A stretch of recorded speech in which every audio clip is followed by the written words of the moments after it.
Every noun is either concrete or abstract.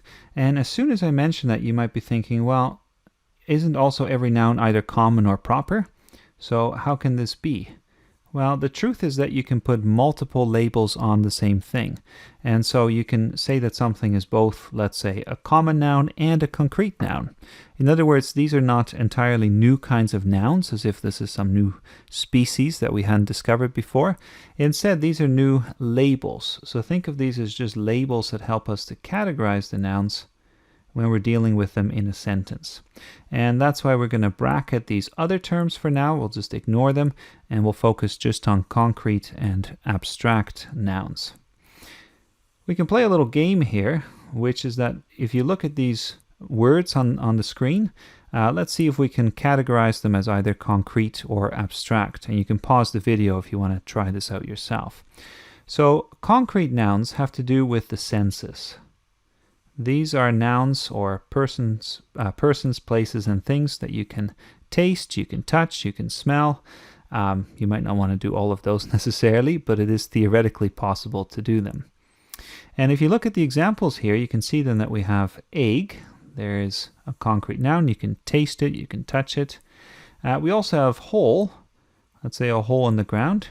Of course, if you are dealing with some kind of metaphysical hole, a hole in your soul perhaps, you could say this is more abstract, but most of the time I think we would say this is definitely a concrete noun. We have the sun, we can see the sun, and we have matador. You can go see the Spanish matadors. We also have a number of more abstract nouns, and these include rugby.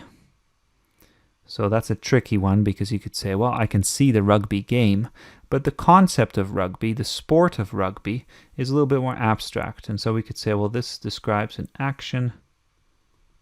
That's one of these more abstract kinds of nouns. Then we have incontinence, which describes a kind of state of being. You would hope it's not a permanent state. And so a state of being can also be an abstract noun. We have fear, and this is just one of many emotions that can be abstract nouns. Okay, I'll cross out the S there. Then we have intensity, and intensity can be described as a quality of something. So qualities can also be considered abstract nouns. And then the last one is God, and I left this one for last because it's a bit of a controversial one. Is it concrete? Is it abstract?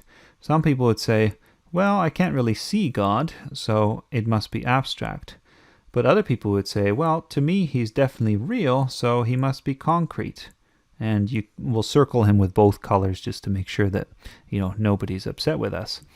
But the reason I really left this one last is because sometimes there's ambiguity.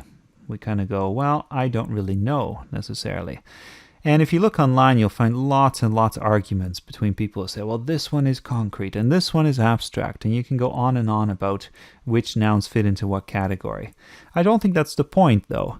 The point is just that if you're looking at a sentence, you can use these labels to help you a little bit to figure out, is this a noun or not? And that's ultimately the main thing that we're interested in.